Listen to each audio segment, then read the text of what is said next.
that Dr. King's going to talk to us about to help guide us along as maybe we turn this into a series when we talk about these specifics underlying this subject.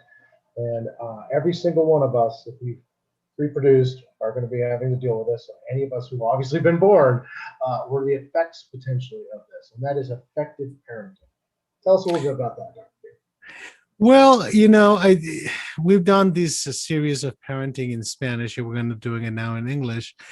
And the very few subjects that we talked about that bring so much intensity, fear, emotionality into people, because it's one of those things that everybody thinks we're doing it right, and when nobody gets educated for it, right? So it's one of those kind of thankless jobs. You get thrown into it without a lot of preparation, and then you do the best you can. And one of the things that comes up often is to define, is there such a thing as normal parenting? Is there such a thing as normal kids? Right. And the reality is that if you look in general, you know, worldwide and culturally specific, we cannot say that there's such a thing as normal parenting, or that there is such a thing as a normal child, or there's a normal father, a normal mother. But we do recognize that there is a wide area of normalcy, right, in which people kind of floats. So we can say there are kids in the range of normalcy, there are parents in the range of normalcy, there are fathers and mothers in the range of normalcy. Now, even though the boundaries of that normalcy is not clearly defined, we have to start with the idea that most parents are well motivated. They have their hearts in the right place. I mean, and I can tell you this because I get to see the product of the ones who don't, right? There are very few, but there are parents who never wanted to be parents and never wanted to learn to be parents. And they're basically, by their nature, have done all the wrong things and that have had consequences. But let's start with the premise that most parents are well-intentioned. They really want to do the right thing, but very often they find themselves unaided. They don't have the right tools. They don't have the right education. And unfortunately, and this is probably something that we all have dealt with, the only education we have is our own parents, right? so so we tend to grab a lot from our own parents' assets and deficits, in terms of doing the right thing. And often I hear parents tell me this. They say, well, my parents did all of these things and I ended up okay. So what's wrong with that statement? But the problem with that statement is that you being the judge and the jury, right? I decide what they did was okay and I'm okay. But most of the people that I hear that from will not tolerate a lot of criticism, either of their parents' parenting or their own being well, right? So I think it's important to keep that in mind as a framework, right? In terms of where we're going with this when we talk about parenting. I've not had a child myself, as you know, and partially, quite frankly, was consciously because of how I was raised. I would tend to be like the people that raised me, and that's not particularly nice. I didn't want to pass that on. But even beyond that, but as you know, oddly enough, I became a teacher, a coach, and I've developed the ability to quote unquote parent that way because I always saw that parenting truly was about that. It was about coaching a child, and the goal is to make them better than you. And in order to do that, you have to be brutally honest with yourself and your shortcomings. And if you cannot provide certain aspects to your child, to find it somewhere else. Years ago, I coached a gentleman and his kid, and his kid was not treating him particularly well, but he was really enamored with me for some reason. And afterwards, I apologized. I said, I'm sorry, your kid's acting that way. He said, Vince, he needs a coach, and he won't let me be it. I'm glad you can do it. Well, you see, I'm a little biased because I tend to see a lot of dysfunction, right? And one of the problems with being a psychiatrist is that um, I see pathology And I had to be very careful when I walked into describing normalcy because, again, normalcy is a range. But I can tell you by my experience of doing psychiatry and seeing this function for a long time, there's certain parameters that I've learned that are basic when you're going to raise a kid. One of the most basic principles in my book, right? You may not see this in a lot of places, is that you have to understand as a parent that it's not about you. If you're not able to understand that, you need to learn that, right? Because there's a basic idea that most parents have ingrained in their minds is that they want their kids to grow up to be an image of themselves. And it's not our job to make a copy of ourselves. It is our job to educate well balanced, you know, individuals who can be successful on their own and not to perpetuate us, right? When you start perpetuating yourself to your kids, you're putting a pretty heavy load on your kids because you're forcing them to be you, one, and second, their success or failure becomes your success or failure, and you're going to react to that. So, number one, understand that your kids are borrowed, right? God, nature, whoever gave them to you to provide them the tools so they can be individuals, right? With all their assets and deficits that are going to be, and we can spend some programs discussing this, that are going to be influenced by genetics, they're going to be influenced by temperament, and they're going to be influenced by experience. We don't control temperament. That's biologically determined. We don't control genetics, right? But we do control to some degree the experience that our kids are going to have. Number two, it's terribly important that we understand that all of our kids are unique. Even if you have identical twins, each one is unique. It could be unique in temperament, it can be unique on moodiness, it can be unique in behavior. Whatever it is, we have to be able to learn to recognize the uniqueness of our kids so we can tailor their experiences with us in their close environment, right? The best we can to them, not to us, right? So you're starting to see that being a parent is a terrible job. It's I thankless mean, for sure. but it's thankless. There are no gold medals at the end if you succeed or you fail, you know. So the reality is that the best we can hope for as parents is well balanced individuals that they can be successful on their own as adults. And I'm not even talking about happiness or success or anything like that. I'm just talking about good, balanced, value people, It's right? interesting you said that because, I mentioned my upbringing. I didn't have the most, I had very neglectful parents and they're very mean. But again, I'll say, judging, I ended up okay. But the one thing my parents have always said to me was like, "Oh, you turned out to be a decent human being." So even regardless of all the other stuff, they succeeded. Well, yes, you were not the worst that you could be. Absolutely. The question is, do you feel comfortable where you are at? And what happens is that's the number three part, which is that they're balanced in a way that they can transfer information to the next generation in a way that is adaptive, right? That is less painful.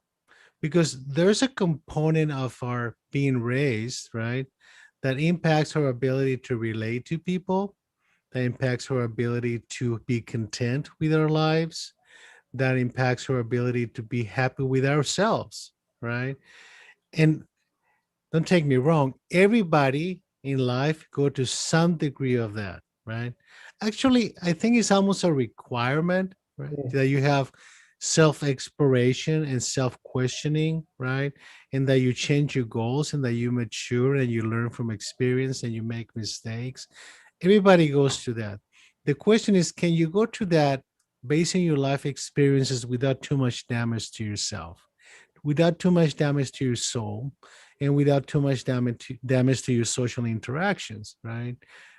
So consistency, support are terribly important. The other part that I think is terribly important for parents to understand is that you cannot allow your kids to make you lose control, Mm. right? Why is that important? Because each child is different, and there's some kids that are going to be more challenging than others, right? And there's certain kids that are not going to fit the mold of what you expect them to be, right? And you're going to try the most traditional way of changing kids' behavior, which is aggression, right? Whether it's verbal aggression, whether it's physical aggression. And you were a coach, right? You've seen this in coaching, right? When you have a parent yelling on the sidelines, Yeah. telling the kid how ashamed he feels of him or her because they're not succeeding. And that is one of the worst things you can do as a parent, right? Because at the bottom of the child experience is the need to have their parents be proud of them. You Don't hear take me that wrong. over and over and over again in movies and literature. I want to make Exactly. my parents proud. And I hear it from the kids all the time, right? So I see the pathology that comes from neglect, but I also see the pathology for excess recognition. There is something Mm. in raising kids that has to do with control frustration. You have to learn how to, in a non-sarcastic, non-demeaning way, learn to frustrate your kids because they need to learn to deal with frustration. And And they need to be challenged. exactly. But what happens is that we've gone to the extreme of considering frustrating our kids damaging, right? So we avoid it completely, right? So there are ways that you can teach your kids to recognize frustration and to learn to cope with it, right? So you have to balance the recognition and admiration of your kid with some control frustration. That's a balance to develop a healthy self-esteem, right? You don't want to have your kid grow up to be terribly narcissistic because it demands the recognition, right? And the acceptance of the world because of him or her. Or you don't have a kid that has no sense of self-esteem and thinks that he's responsible for all the ills of the world, right? So it's got to be somewhere in between.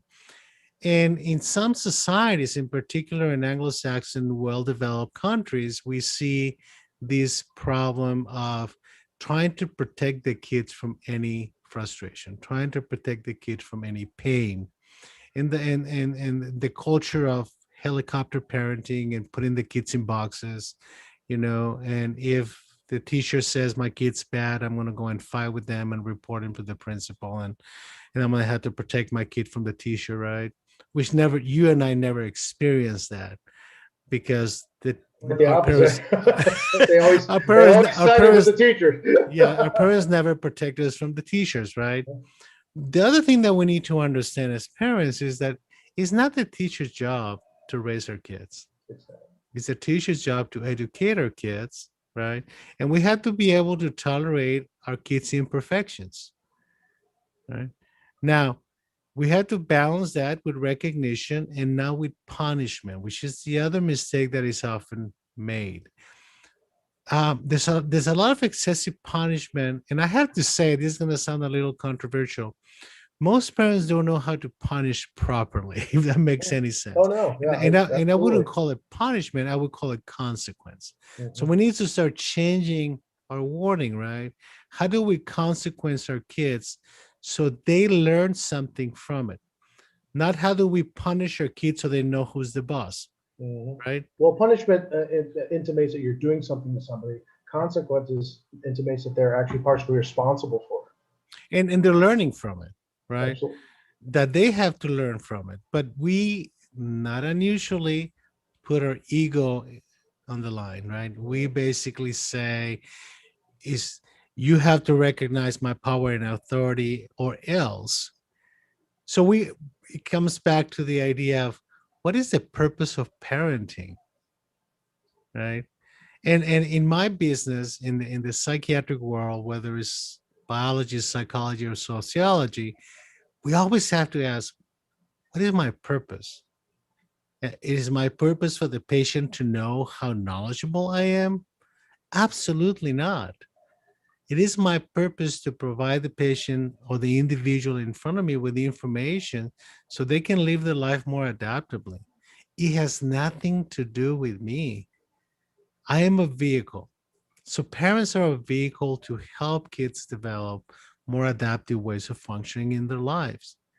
Now, we're talking about average, balanced, normal range parenting, right? We're not talking about pathological extremes or severe neglect or severe abuse or serious mental illness or very challenging kids.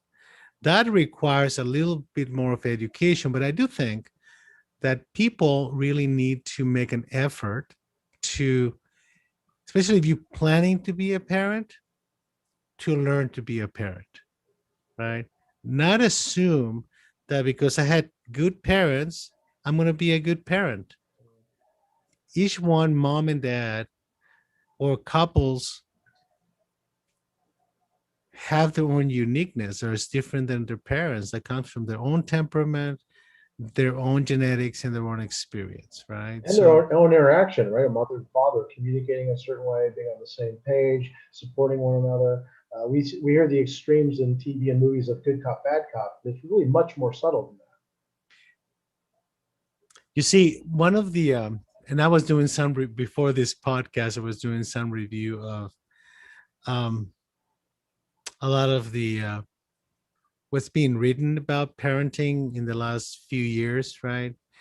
And everything that I read was about well, mostly what I read about was about how to build your child's self-esteem, that. right? Should it It's be more really how not to tear it down? yeah, I mean it's like we're losing sight of balance. We're losing sight of the idea of allowing your kids to learn to take risks, right? Um, and I think that in part, and it happens in big cities more than in rural areas, we don't let the kids take any risks. We don't let the kids learn from experience. And there's a huge divide that is not necessarily racial. I think it's more economic, right? In which people at the lower economic levels don't have a choice. They have to have one or two jobs, and both parents are working. And we have all kinds of cultural issues that impede the ability of the parents to be present, right? And then we have on the other side, when there's not a lot of financial need, uh, kind of a misguided sense of values, right? In terms of what's important. Let me give you an example. Irregardless of people being poor or rich or middle class, when I'm in the hospital, I always ask kids to tell me something good about them. And we talked about this before. Invariably, 95% of the kids would tell me, I'm a good writer. I'm a good, I'm a good at math, you know, I'm good at drawing. None of them can tell me I'm a good human being. None of them can tell me I'm a good person because I'm caring, loving, kind, compassionate, understanding, respectful of authority, anything like that. It's like we've missed that, right? And it's all about accomplishments. Okay. So what happens when the kid's not accomplishing? The kid feels terribly empty, sad, withdrawn. And those who are vulnerable, like kids with anxiety and depression, they get suicidal. Do you think this is what's led to this, the participation trophies and things of that nature, that we're going to reward somebody even because there is that balance? They do have to be able to succeed and challenging, but you shouldn't punish them for the lack of success, in particular if they don't have the capacity to do the thing they're asked to do. I'm I've never been a supporter of praising people for failing, right? But I am a big supporter of moving and helping the kids learn how to fail, right? And not feel ashamed of it, right?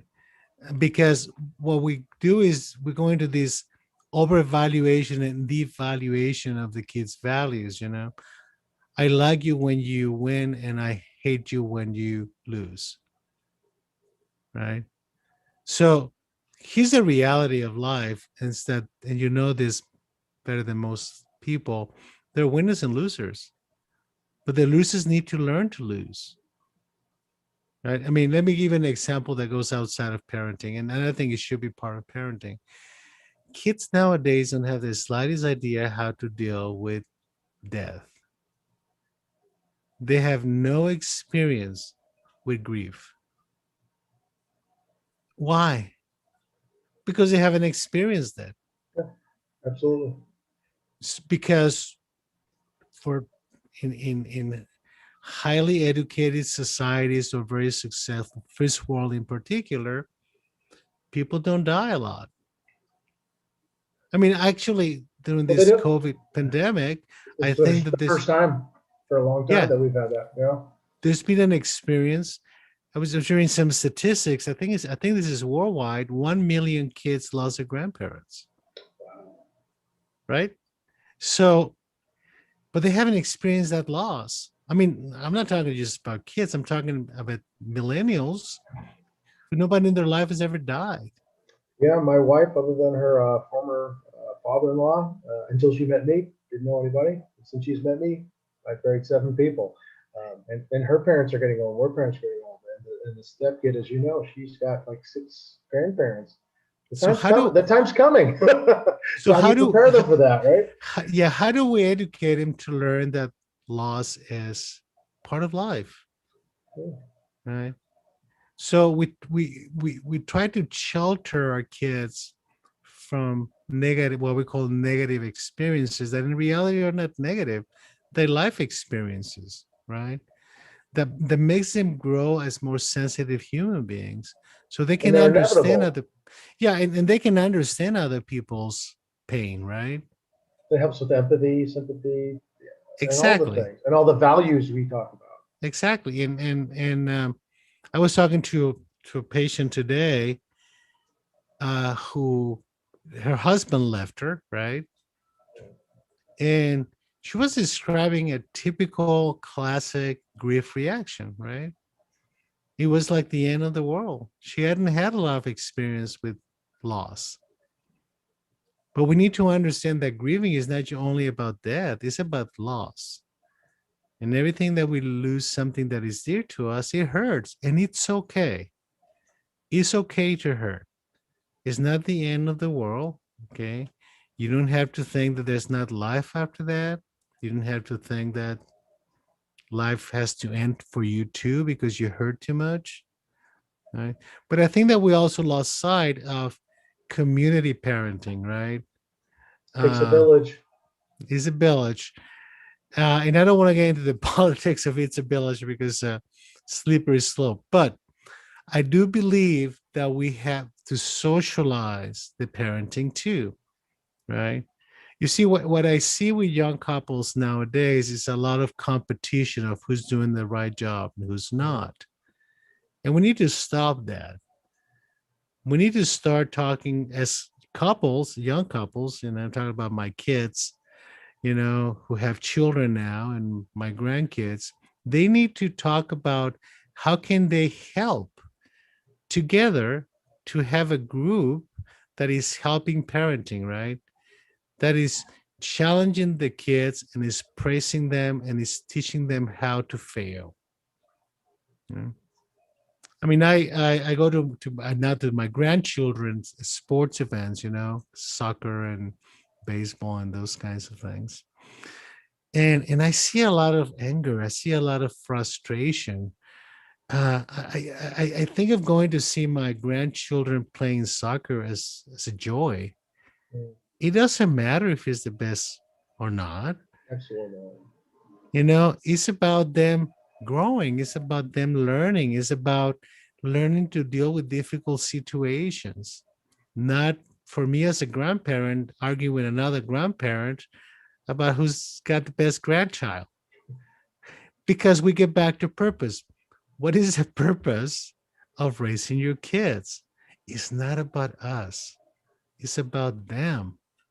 So And really not the so really the first step advice I think you would give to anybody would be that disconnect to understand that it is not about you. So when you are dealing with your kids, you're raising them, you're discussing with your spouses how to set your stage that it is about the child and it's not about them and their ego needs to be in check. Would that be step one, really, for basically for anybody?